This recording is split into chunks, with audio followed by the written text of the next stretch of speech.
This endpoint takes more than 60 seconds just to complete. Let's make it under 1 second.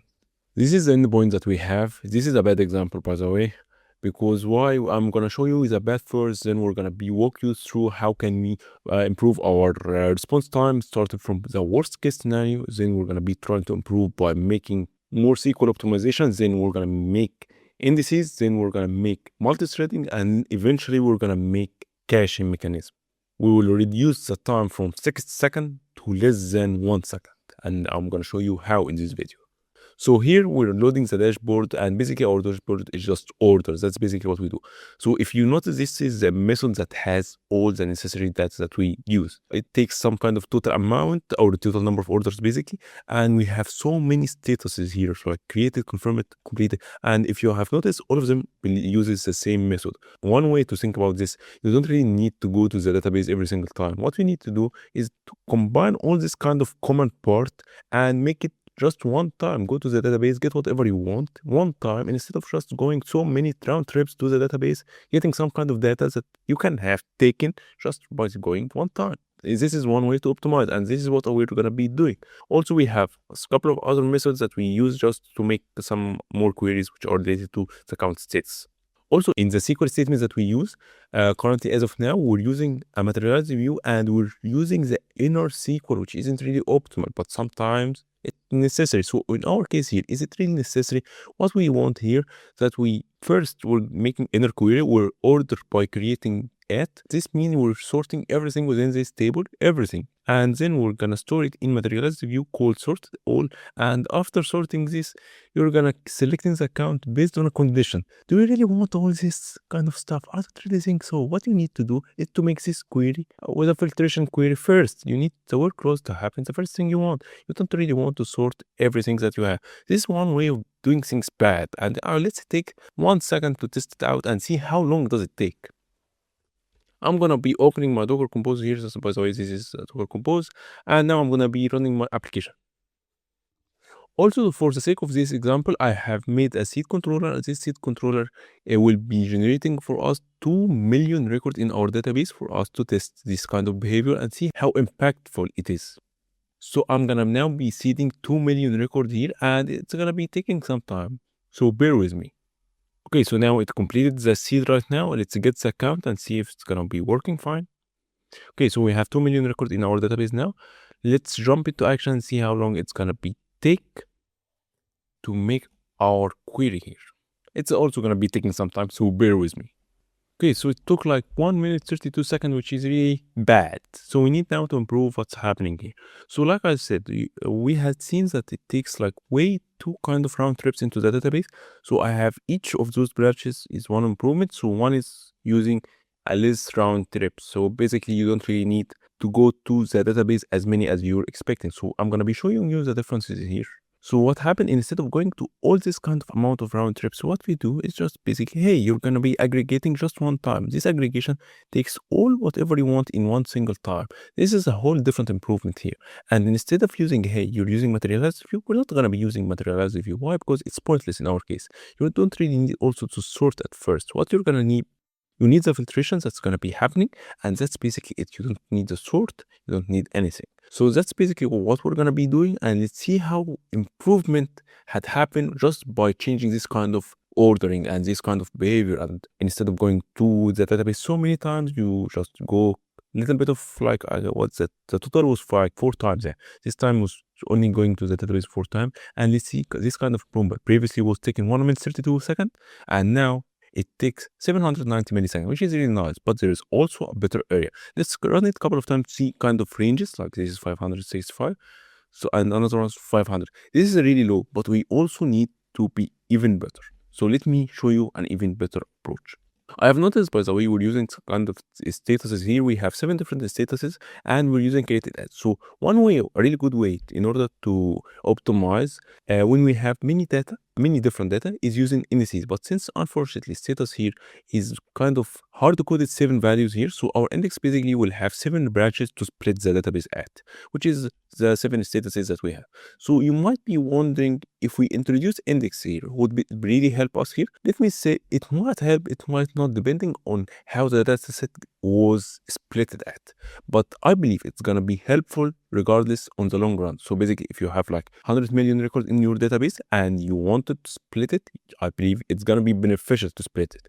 Why? Because instead of sequentially scanning through like 100 million records, you're gonna be splitting it across the different statuses that we have, and you will have like whatever status that you want. So if, for example, the confirmed was 100k, you're gonna be searching within this confirmed, which is 100k. That was just an example. And in addition to our indices here, we have a range index, so we can also use the created at in our index. So I believe also it's gonna be beneficial. So having index here isn't really bad. It's gonna be taking some kind of storage, I believe. So yeah, but it's not really bad. I feel like it's gonna be beneficial in our case here. So maybe I'm wrong. Let's try it out. Okay, so I have decided to create a couple of indices here. I have used the leftmost equality, then range. So we're using equality on the first left column, and then we're using the range. This is what I'm talking about. So the status on the left side, the range which is created at on the right side. This is also one rule in Postgres and in many other databases, such as, for example, Mongo. It uses like the equalities and range, and there's something else that I can't remember now. Those are the indices that I have used, and let's rerun our application and see how it's gonna be affecting the response. Previously, it was taking like 500 milliseconds. After the indices, we're gonna check it out. Okay, so now the indices are created. Now let's rerun. It was taking like 500 milliseconds. So now we're gonna run it, I think, again. And after running it, it is now 951. Let's run it one more time. 800 milliseconds.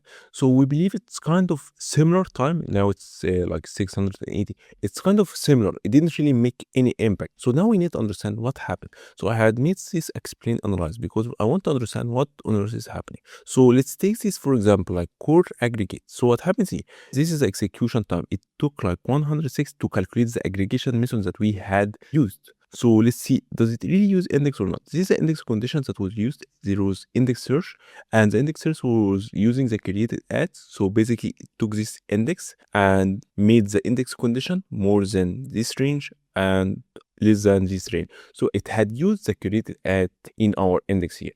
And after taking it, what happened else? It's gonna made a parallel bitmap heap scan. So after this index, it made a sequential scan on the heap results in order to find what we want to search, and this execution time took like 106 milliseconds. So in our case, the index wasn't really impactful. So what else can we do in order to improve our dashboard here? Here in our optimized order here, these are the queries that we have now as we're using indices. And if you notice, I have a question here. Does all of them depend on each other or not? The answer would be no. You don't really depend on each other. So this can run on its own, this one can run on its own, this one also can run on its own. Since we have this option, why don't we think of multi-threading? Why not we just try multi-threading? Each thread does this kind of execution on its own. And this is what I'm going to be introducing next. I have defined a thread pool here, and this thread pool consists of 4 cores that are the normal cores, and the maximum number of cores that we can have is 8. And this is the queue capacity of mine, which is 200, and some kind of themes that's gonna be helpful when you're checking this kind of in log, but it doesn't really matter. So now let's get into our code here. So previously we were using single thread, which is the main thread. Now we're going to be using completable feature, and this async uses our dashboard query executor, which is the executor that we have created here. So now what I'm going to be doing, after running each one of them in its own thread, I'm going to be joining them here, and after joining them, I'm going to be using the result set that come from this completable feature, which basically means each one of those queries run on its own separate thread, and we're going to be taking the results, and let's see, does it really help us or not. Okay, so application has started. Let's rerun. Previously it was taking like what, 600 to 900 milliseconds. Now let's see how long does it take. It took now 1.11 seconds. This is more than before, but now it's going to be 230. Okay, so basically maybe for the first one it took like more than expected, but the later time it is now 250, 300. So it takes a very little, like less than 400 milliseconds. This is amazing. So We have done really good improvement, but do you think that's enough? The dashboard doesn't change every single minute, doesn't change every single second. Dashboard is something that is a dashboard, so you can update it like every couple of periods. This gives me like, why not we use cache? We just cache the result one time, and every time we go to this API, we get the result from cache. This means we're gonna be saving up so many time. Let's try this out. I'm gonna be using caffeine cache, and this is the configuration that we have. We're just gonna be expire after 300 seconds, well, I believe 5 minutes or something like this.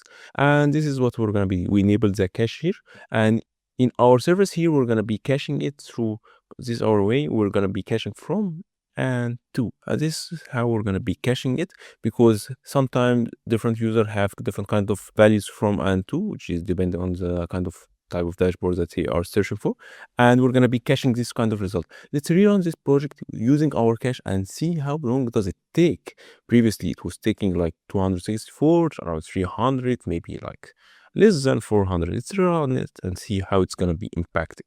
The first request is not cacheable, but since we're going to be using single source of truth, which is our cache, it should be the first request is going to be taking like this kind of range, but the next and third and more and as many requests as you want after the first one should be less than the first one. So let's rerun this one and see, hopefully it will gonna be working. Okay, so first one is gonna took 840 milliseconds, which is a lot. I'm not gonna mean a lot. This is a lot. So let's rerun again. It's 327. So it took the similar time as before. So the cache isn't really making any sense here. I believe it doesn't really make sense because we're not adding any kind of custom period. So every time we're making the instance of now, and since we're making instance of now, this means this is a timestamp. Like we're not really hitting the cache here. So in order to hit the cache, we'll need to have some kind of specific value, and this is what we're gonna be trying to do. So let's try this one. We'll find out it took like 600 milliseconds. Now let's rerun again. 7 milliseconds. That's the cache that I'm talking about. This is the importance of the cache. So we have moved from a whole 1 minute 30 seconds to 7 milliseconds, to 5 milliseconds, to 7 milliseconds.